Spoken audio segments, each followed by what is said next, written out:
Assalamu alaikum wa rahmatullahi wa barakatuh. Dear sisters, today inshallah we'll explain together the hamza lesson, and this lesson is very important because it will make many points clear in front of your mind, not to be confused about how to start with the hamza, especially if it comes at the beginning of the word. Now inshallah we'll start with talking about hamza to al-qata, and before talking about the hamza we have to know that we have two types of the hamza, hamzatul qata and hamzatul al-wasl. And also there is a difference in the way it is written in the mushaf. Like for hamzatul wasl, you'll find that the alif is having a sad letter at the top of it, while the other one, hamzatul qata, is having the hamza sign on the top of the alif. So now we will be talking about hamzatul qata', the one which has hamza already on the top of the alif, and we will discuss together now and explain how we should deal with it. The first is hamzatul qata', as I told you, and the sign of it is to find the hamza on the top of the alif, and it can appear anywhere in the word, at the beginning of the word, in the middle of the word, at the end of the word, and in all cases and in any place it will be, we have to pronounce it clearly. We have to pronounce it clearly. So this hamza is one of the makeup of the word. We can't remove it while connecting or while stopping, and it can appear anywhere in the word, at the beginning of the word, at the end of the word, or in the middle of the word. In all cases, we're gonna pronounce this hamza clearly. Actually, there is no problem about this. It is very easy to apply. Maybe the problem will be with the other type of the hamza, which is hamza to al-wasl, as I told you, which has a small sad at the top of it. This hamza is appearing only at the beginning of the word, and it has two cases. We have to know that this hamza is not of the makeup of the word, but it is an extra letter that if we remove that, still the word will have a meaning. So it's not the makeup of the word, but we are just using it to pronounce the word easily. So we have two cases for this one, hamzatul wasl, and which is sometimes to be pronounced clearly, sometimes it is skipped, we are not pronounced it. So these are the cases we will discuss now, inshallah. So for the first one we took hamzatul qata', the one which has hamza, it is always pronounced. It is one of the makeup of the word. We can't remove it by any way.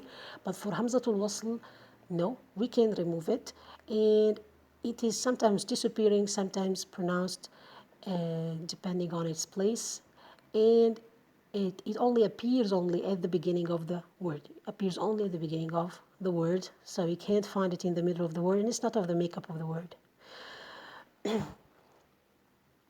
Now we're talking about hamzatul wasl and how to deal with it, because in the mushaf you will find that hamzatul wasl doesn't include any vowel on it. You can't find any vowel to help you and to know how should you start with it, with fatha, with dhamma, with kasra, I don't know. So in this case we need to know what are the forms of hamzatul wasl and how should we start with hamzatul wasl in every form of it, inshallah. So before talking about this, we have just to know that hamzatul was pronounced only while beginning the word. If you're going to begin with it, so in this case you're going to pronounce, but while connecting it to the word before it, so in this case you're going to skip it and you're not going to be pronouncing it. And the problem with hamzatul wasl is the starting of it. We know that we are only pronouncing it while starting with it. So we need to know how to start with hamzatul wasl. What is the vowel that hamzatul wasl should take? Fatha or dhamma or kasra? So here we need to explain this, inshallah. Here, the first case, if it is attached to the lam for the definite article, like al-shams, al-qamar, in this case. So in this case, the hamza will be having fatha all the time. You say al-shams, you say al-qamar, al-layl, al-duha, like that. So all these cases, when it is attached to the lam for the definite article we took before, like we call al, in this case, it will be having fatha. Okay. The other cases will be if it come in a verb and if it come in a noun. In the case of coming in a noun, it will be having كسرة like امرأة اثنتين ابنة ابن. We usually have عيسى بن مريم, but we don't know to say ibnu or ubnu or abnu. So now we knew that this is now a noun. The word ibnu is a noun, so we start with كسرة ibnu ibnة isma, like that. imru'u. So saying we're not saying u or a. Okay, so starting the nouns, we'll be doing what?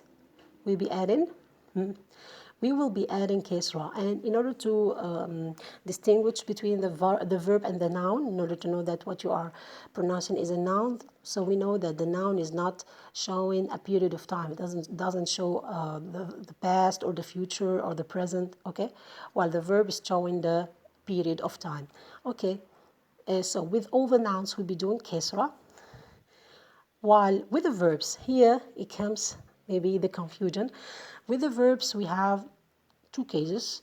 We usually the main rule is we look at the third letter. If it is having fatha or kesra, so we will be starting directly with kesra. This is very easy. If you look at the third letter and you have it with fatha or kesra, so we will directly start this word with kesra.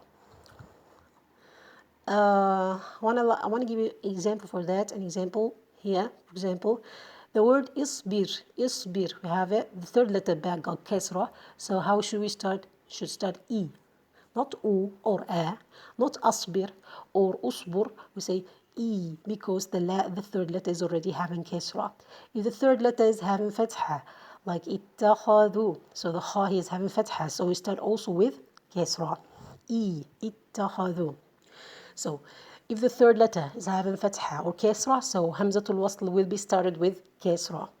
If the third letter is having dhamma, so we'll be started the hamzatul wasl with dhamma, like u'budu. We're not saying i'budu, we're saying ooh. Why? Because we look at the third letter, the ba got dhamma, so we start with dhamma. But here we have to care a lot about if this dhamma is an original one or not. Because in some words, we have this dhamma, but it's not original one. We have to memorize these words, which includes this dhamma, but this dhamma is not original. And in this case, we're not going to be starting with dhamma, but we're going to start with